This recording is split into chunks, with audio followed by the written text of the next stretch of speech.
Breaking news చూస్తున్న మంత్రులు కేటీఆర్ కొప్పుల ఈశ్వర్లు రాజన్న సిరిసిల్లలో పర్యటించనున్నారు. ముందుగా వారు తంగలపల్లి మండలం జిల్లేలలోని వ్యవసాయ కళాశాలలో బాబు జగజీవన్ రామ్ విగ్రహాన్ని ఆవిష్కరించనున్నారు. అక్కడి నుంచి జిల్లా సమీకృత కలెక్టరేట్ చేరుకుని మధ్యాహ్నం చిరు వ్యాపారులకు ఆర్థిక సాయం అందజేస్తారు.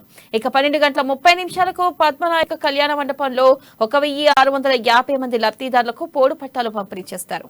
మంత్రి పర్యటన నేపథ్యంలో అధికారులు అన్ని ఏర్పాట్లు చేయగా నిన్న పద్మనాయక కళ్యాణ మండపంలో పట్టాల పంపిణీ కార్యక్రమానికి సంబంధించిన ఏర్పాట్లను అధికారులు పరిశీలించారు.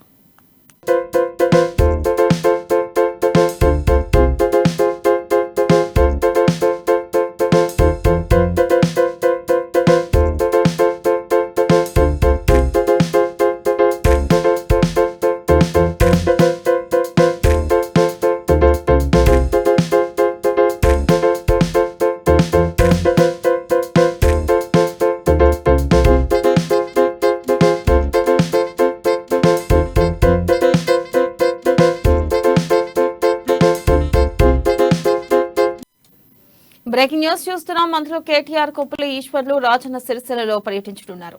ముందుగా వారు తంకలపల్లి మండలం జిల్లేలలోని వ్యవసాయ కళాశాలలో బాబు జగజీవన్ రామ్ విగ్రహాన్ని ఆవిష్కరించనున్నారు. ఇక అక్కడి నుంచి జిల్లా సమీకృత కలెక్టరేట్ కు చేరుకుని మధ్యాహ్నం చిరు వ్యాపారులకు ఆర్థిక సాయం అందజేస్తారు. 12:30 పద్మనాయక కళ్యాణ మండపంలో 1650 మంది లబ్ధిదారులకు పోడు పట్టాలు ఇవ్వనున్నారు. ఇక మంత్రి పర్యటన నేపథ్యంలో అధికారులు అన్ని ఏర్పాట్లు చేయగా నిన్న పద్మనాయక కళ్యాణ మండపంలో పట్టాల పంపిణీ కార్యక్రమానికి సంబంధించిన ఏర్పాట్లను అధికారులు పరిశీలించారు.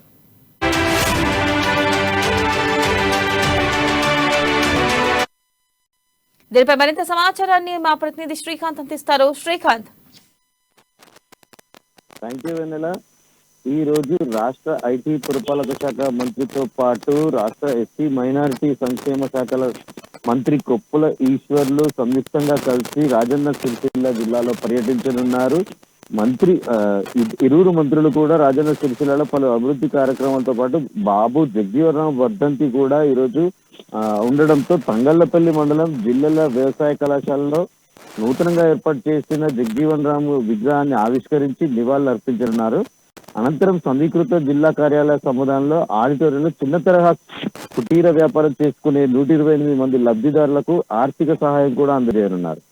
అనంతరం పద్మనాయక కళ్యాణ మండపంలో పోడు భూములకు సంబంధించి సాగు చేసుకుంటున్న గిరిజన లబ్ధిదారులకు పట్టాల పంపిణీ కార్యక్రమం కూడా ఉంది. దీంట్లో దాదాపుగా 1650 మంది లబ్ధిదారులకు పట్టాలు అందజేయనున్నారు.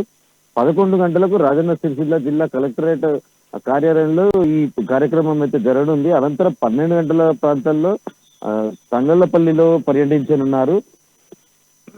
మధ్యాహ్నం 3 గంటలకు సిరిసిల్ల బీఆర్ఎస్ యూత్ అధ్యక్షులు మనోజ్ ఇటీవలే వాళ్ళ తండ్రి గారు మరణించడంతో విలాసాగర్ గ్రామంలో వారి నివాసానికి వెళ్లి వారి కుటుంబ సభ్యులను ఓదార్చేందుకు కూడా ఇదంతా కూడా పర్యటించనున్నారు. వెన్నెల. Thank you